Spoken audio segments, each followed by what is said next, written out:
Okay, so here we are, first official lesson in chapter 10. It's 10.1.1, what can I tell from a survey?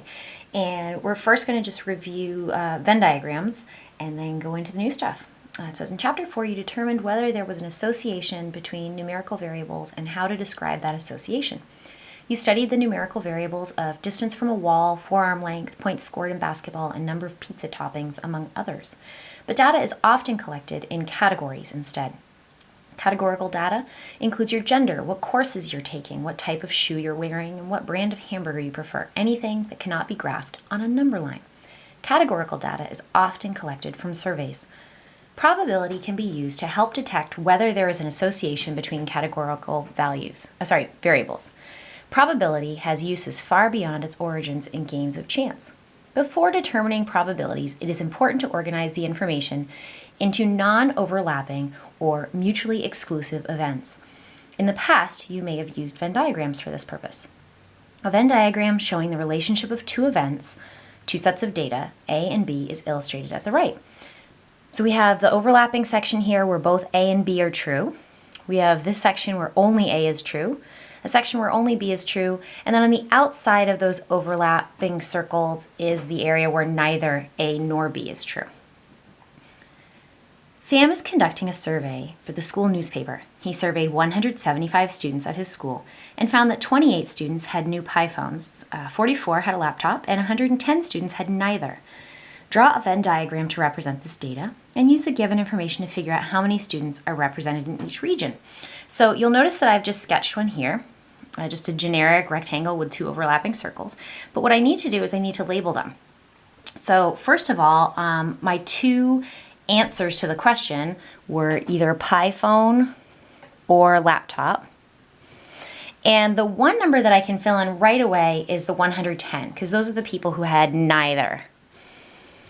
What I can't fill in right away, though, is the 28 students with a Pi phone and 44 who had a laptop. Well, first of all, I have 175 students surveyed.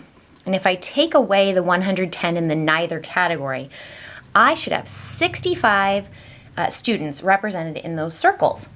Well, if I check, 28 plus 44 adds up to 72. That's a problem.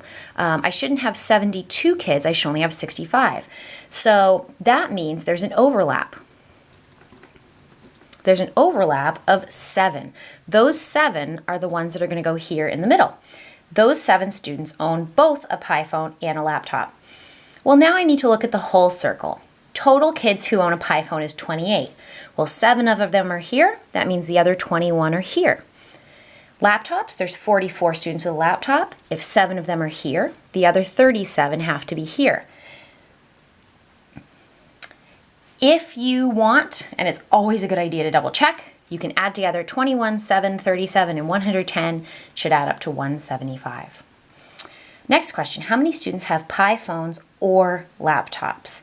Now, that's the or where you can say, yeah, it's okay to have both. You still fit into this or. It's called an inclusive or, where if I said, hey, do you have a Pi phone or a laptop? And you just said yes, you might have a Pi phone, you might have a laptop, you might have both, but it's inclusive. So we would add up the 21, the 7, and the 37, or we could do this 175, take away the 110 kids who have neither. Either way, there are 65 kids who have both. I can say I did the 175, take away the 110. You can also add up the 21, the 7, and the 37. Recall that 28 students had the new Pi phone and 44 had the laptop. Why can't you just add 28 and 44 to get the answer? You have to consider the overlap. The kids who have both can't be counted twice. So kids with both can't get counted twice.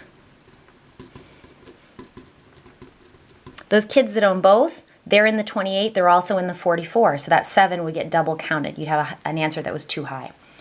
So how can we put this into a different kind of diagram? It says Raul said he could not figure out how to put the data from problem 10-1 into a Venn diagram because it was hard to find the number of students with both Pi phones and laptops. So he put it into a table like the one below. Now this is called a two-way table.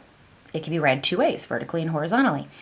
So the first thing is all the kids who own laptops. If you notice, this column is all the kids who own laptops have a total of 44. If we look at kids who have no laptop, see this 110, how it's across from kids who have no Pi phone? Well, okay, so no laptop and no Pi phone, that's the 110 kids that were in this outside area. We've got a total of 175 kids in the survey. And if we look horizontally, the number of kids total who had a Pi phone was 28. So let's start pulling that apart.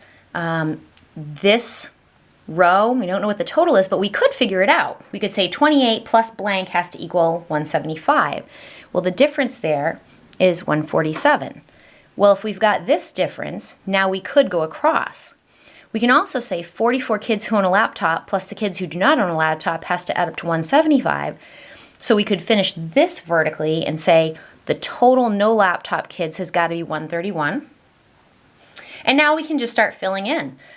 This way, how many plus 110 would give us 131? That's the 21 who only own a Pi phone but no laptop.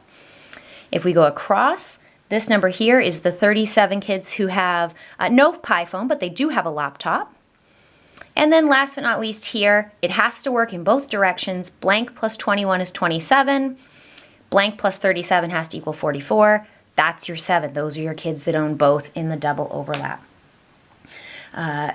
This type of table is called a two-way table. It's often used to organize information, calculate the probabilities. It is called a two-way table because it has, technically because it has two variables. Right? One of the directions, the horizontal one, is looking at Pi phones, and then vertically we're looking at whether they have laptops or no laptops. So both the phone categories next to each other, both the laptop categories next to each other. These are the kids who own neither. These are the kids who own both, and your total over here.